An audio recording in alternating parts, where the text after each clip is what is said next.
मित्रों, आज हम जो विषय लेकर के आए हैं वह है हमारी आदतों के ऊपर से। हर व्यक्ति की कोई न कोई आदत होती है जिसे वो छोड़ना चाहता है।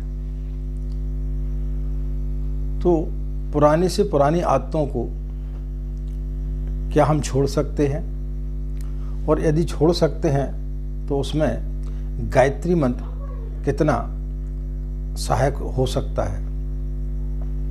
तो आज हम आपको इसी विषय पर चर्चा करेंगे कि हमारी यदि कोई पुरानी से पुरानी आदत है तो उसे हम किस प्रकार से छोड़ें। और जब हम गायत्री की साधना करते हैं तो उसमें गायत्री मंत्र हमें कितना सहयोग करता है, या गायत्री मंत्र के द्वारा किस तरीके से हम अपनी पुरानी आदतों को छोड़ सकते हैं।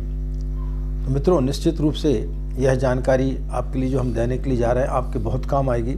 हर व्यक्ति किसी न किसी आदत से परेशान रहता है, तो आप इस वीडियो को शुरू से अंत तक सुनेंगे तो निश्चित रूप से आपके लिए इससे लाभ होगा और आपको आनंद भी आएगा। राधे राधे, जय श्री कृष्णा। नमस्कार, मैं आचार्य पंडित गिरीश वारोलिया, गायत्री महामंत्र।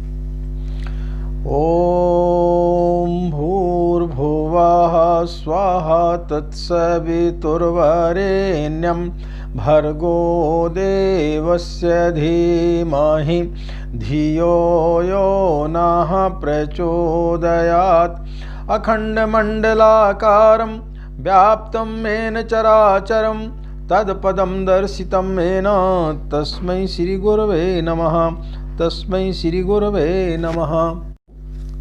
आज हम व्यक्ति की पुरानी से पुरानी आदतों के बारे में चर्चा करेंगे कि पुरानी आदतों को किस प्रकार से छोड़ा जाए। आदत होती है, आदत स्वभाव नहीं होता है। स्वभाव को नहीं छोड़ा जा सकता, लेकिन आदत को छोड़ा जा सकता है। आदत आपको पकड़ती नहीं है, आप आदत को पकड़ते हैं। इसको थोड़ा सा समझने की आवश्यकता है कि कोई भी आदत वो आपको नहीं पकड़ती, आदत आपको पकड़ लेती है। इसलिए आदत को सरलता से छोड़ा जा सकता है। यदि आप आदत को कठिनाई से छोड़ेंगे, किसी दबाववश छोड़ेंगे, तो फिर वो जो है पिछले दरवाजे से पुनः किसी न किसी रूप में आ जाएगी। जैसे कि आप सिगरेट पीते हैं और आप दबाववश यदि किसी के कहने पर या किसी दबाववश यदि आप पीना छोड़ते हैं तो वो किसी न किसी रूप में आपके पिछले दरवाजे से आपके पास में पुनः आ जाएगी। उसका कोई दूसरा रूप हो जाएगा। आप सिगरेट पीना बंद करेंगे तो आप बीड़ी पीना चालू कर देंगे, या आप गुटखा खाना चालू कर देंगे, तम्बाकू मलने लगेंगे, तो वो किसी न किसी रूप में बाहर आपके आ जाती है। लोगों से राह मांगेंगे तो लोग जो है आपको कई प्रकार की सलाह देंगे। लोगों की सलाह आपको और ज़्यादा भ्रमित करेगी। इसलिए हम बहुत ज़्यादा भ्रमित होते हैं, खासकर जब साधना करने के लिए जाते हैं और गायत्री मंत्र की, तो लोग आपको इतना ज़्यादा भ्रमित कर देते हैं कि आपको समझ में नहीं आता कि हम साधना चालू करें या ना करें। इस आदत को हम कैसे छोड़ें। आपने एक धोबी और उसके बच्चे की कहानी सुनी होगी। वो गधा को लेकर के बाजार बेचने के लिए जा रहा था। थोड़ी दूर ही निकला था कि कुछ लोग मिले और हंसने लगे, बोले कैसे बेवकूफ़ हैं, गधा खाली जा रहा है और बाप बेटे पैदल चल रहे हैं। तो उनको बात जमी कि सही बात है, गधा खाली है, इसके ऊपर बैठा जाए। दोनों उसके ऊपर बैठ गए। थोड़े ही आगे चले, लोगों ने बोला कि कैसे निर्दयी लोग हैं, गधा इतना दुबला पतला है, इन्हें शर्म भी नहीं आती है, दया भी नहीं आती है, दोनों के दोनों बैठे हुए हैं। बात उनको भी जमी, दोनों उतर गए।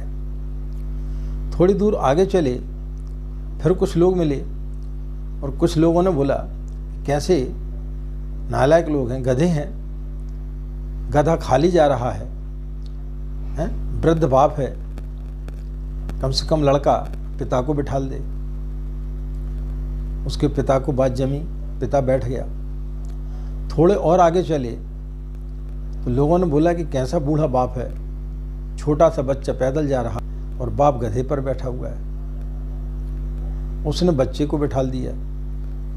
थोड़े और आगे चले तो लोग बोले कैसा बच्चा है, इसको शर्म भी नहीं आती, पिता पैदल चल रहा है, लड़का बैठा है। अब बड़ी मुसीबत में हो गए कि कैसा किया जाए, दोनों बैठते हैं तो मुश्किल है, अलग अलग बैठते हैं तो मुश्किल है। तो उन्होंने गधे के पैरों को बांधा और लटकाया और चलने लगे। अब इस प्रकार का दृश्य कभी लोगों ने देखा नहीं था। लोगों को बड़ा कौतूहल हुआ। लोग उनके पीछे लग गए। जब पीछे पीछे चलने लगे और शोरगुल करने लगे, और जब वो एक पुल से क्रॉस कर रहे थे तो गधा फड़फड़ाया, घबराया और उनके हाथों से छूट करके नदी में नीचे गिर पड़ा। गधा मर गया। तो वो गधे से भी हाथ धो बैठे, गधा भी नहीं में रहा।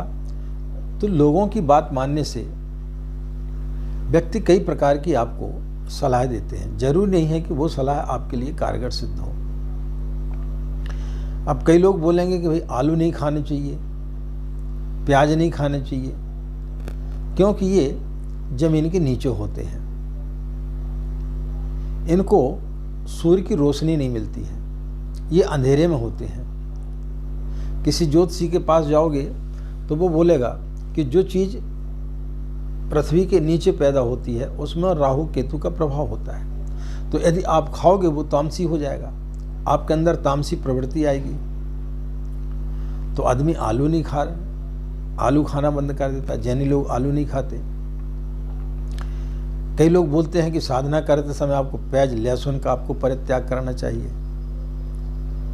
तो जितनी बातें आप पूछोगे उतनी ज़्यादा आप भ्रमित होते हुए चले जाएंगे।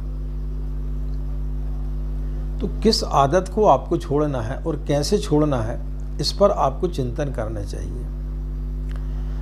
जब आप साधना करते हैं तो साधना करते समय आप साक्षी बने, आप उसे देखें। जिस प्रकार से कि आप एक पौधे के पास खड़े हैं और उसको आप यदि देखेंगे तो उसको जड़ सहित उखाड़ेंगे तो वो मुरझा जाएगा, मर जाएगा।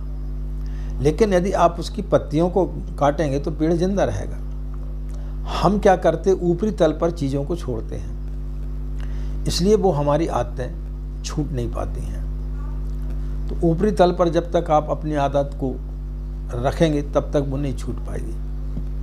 एक व्यक्ति ने एक जगह लिखा कि फर्श पर थूकना मना है। उनके घर में जब मुल्ला नसरुद्दीन पहुंचे तो उन्होंने देखा कि फर्श पर थूकना मना है। अब पान खा रहे थे तो पीक को ऊपर फेंका छत पर। अब छत पर लगा, छत से नीचे आ गया। तो वो व्यक्ति बड़ा क्रोधित हुआ। उन्होंने बोला, भाई आपने नीचे लिखा था कि नीचे नहीं थूकना, मैंने छत पे थूका, अब वो छत का कसूर है कि नीचे आ गया और आपका फर्श गीला हो गया। तो नाना प्रकार की चीज़ें लोग आपको बताते हैं जिनका कोई सिर पैर नहीं होता है। किसी भी चीज़ की यदि आप अति करते हैं तो वो खराब है। आप भोजन भी करते हैं, यदि आप भोजन करेंगे तो वो खराब है, आपके लिए स्वास्थ्य के लिए हानिकारक है। पानी भी आप ज़्यादा पी लेंगे तो वो आपके लिए हानिकारक है। तो आदत आपकी कौन सी है और किस आदत से आप परेशान हैं, उस आदत को यदि आप सरलता से छोड़ेंगे, साक्षी बन करके छोड़ेंगे, जब आप साधना करते हैं और उस समय यदि आप उस आदत के बारे में सोचेंगे तो वो आदत सरलता से छूटेगी। मुल्ला नसरुद्दीन एक बार ट्रेन में सफ़र कर रहा था तो उसे छींक आ रही थी, लेकिन वो उसे बार बार रोक रहा था। तो बाजू में जो व्यक्ति बैठा हुआ था तो उसने बोला, भाई मुझे समझ में नहीं आ रहा कि आपको छींक आ रही है, लेकिन आप छींक नहीं रहे हैं, कई प्रकार से आप जो है अपने मुंह की आकृति बना रहे हैं, उसको आप रोक क्यों रहे हैं, आप छींक क्यों नहीं रहे। तो उसने बोला कि पूछो मत, यदि मैं छींकता हूं तो बड़ा गड़बड़ हो जाएगा। बोले क्या गड़बड़ हो जाएगा। बोले मेरी पत्नी ने बोला है कि जब भी आप छींको तो समझो कि मैं तुम्हें याद कर रही हूँ और तुम फौरन मेरे पास में आ जाना। बोले इसमें कौन सी बड़ी बात है। बोले छींक लो, आपकी पत्नी याद कर रही, चले जाना। बोले यही तो समस्या है, मैं वहाँ जाना नहीं चाहता। बोले कहाँ। बोले जहाँ मेरी पत्नी है। बोले पत्नी कहाँ है। बोले वो कब्र में है। अब वो मैं यदि छींकता हूँ तो फिर मुझे मरना पड़ेगा, क्योंकि उसके पास जाना पड़ेगा। तो जब से वो मरी है तब से मैं परेशान हूँ, मैं छींक को हमेशा रोक लेता हूँ। तो जब भी हम किसी चीज़ को रोकते हैं तो वो बड़ी हमारे लिए मुसीबत बन जाती है। तो किसी भी चीज़ को रोकना ठीक नहीं है, और कोई भी चीज़ पाप नहीं होता है। यदि पाप होता तो इतने लोग सिगरेट पी रहे हैं, इतने लोग आलू खाते हैं, इतने लोग प्याज खाते हैं, इतने लोग लहसुन खाते हैं। तो यदि धार्मिक दृष्टि से देखा जाए तो फिर सभी को जो है नरक मिलेगा, तो नरक में तो फिर जगह नहीं मिलेगी, क्योंकि इतने सारे लोग सेवन करते हैं। हाँ, आप जब साधना काल में बैठते हैं और उस समय यदि आपको लगता है कि ये चीज़ हमारे लिए परेशान कर रही है, इस चीज़ का हमें सेवन नहीं करना चाहिए, आप मदिरा पान करते हैं, आप सिगरेट पीते हैं, आप गुड़ाकू खाते हैं या गुटखा खाते हैं या कोई भी चीज़ खाते हैं, उस समय यदि आपको ऐसा लगता है कि इस चीज़ से हमें किसी प्रकार की कोई परेशानी है, तो आप उसके साक्षी बने।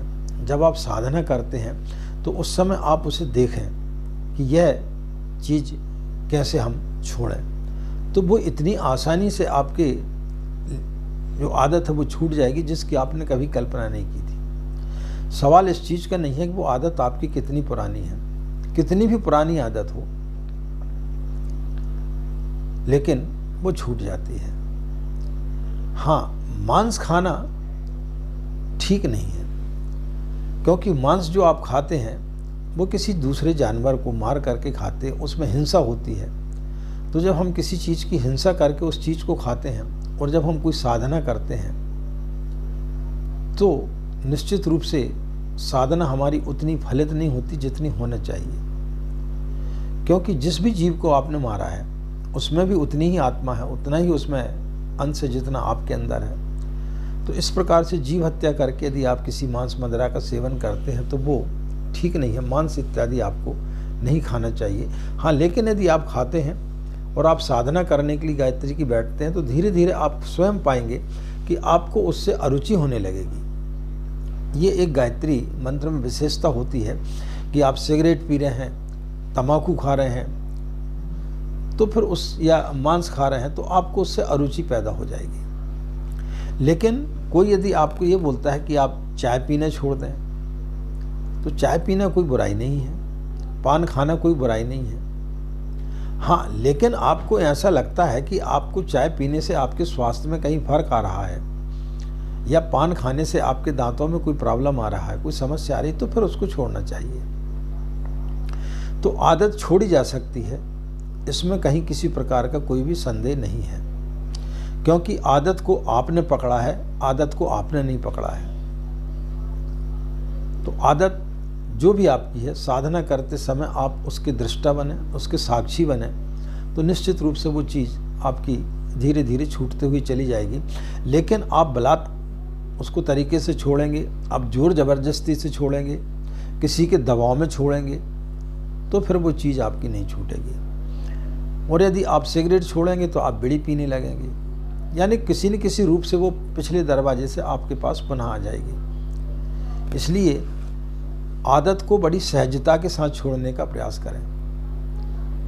जिस दिन आप सहजता के साथ में छोड़ने का प्रयास करेंगे उस दिन आदत आपकी तुरंत तुरहित हो जाएगी, आपकी आदत वो छूट जाएगी। लेकिन आप ये सोच के चलेंगे कि हम गायत्री साधना कर रहे हैं, हम पहले इस चीज़ को छोड़ दें, आप संकल्प ले लें और फिर उसके बाद यदि आपकी आदत नहीं छूटेगी तो आपको अपराध बोध होगा, आपको लगेगा कि अरे हमारी ये आदत, हम गायत्री मंत्र का जाप कर रहे हैं, हमने संकल्प लिया था कि सिगरेट नहीं पिएंगे और आज हमने सिगरेट पी ली, तो पता नहीं अब हमारी साधना फलित होगी कि नहीं होगी। तो जब आप साधना करने बैठेंगे और जब आप ध्यान करेंगे उन आदतों के बारे में उनके साक्षी बनेंगे तो और जिस दिन आप उसको जड़ सहित उखाड़ करके फेंक देंगे तो वो आदत ख़त्म हो जाएगी, फिर वो किसी भी दरवाजे से नहीं आ सकती है, तो वो आदत आपकी छूट जाएगी। तो आदत को सरलता के साथ छोड़ें, सहजता के साथ छोड़ें, उसके साक्षी बने।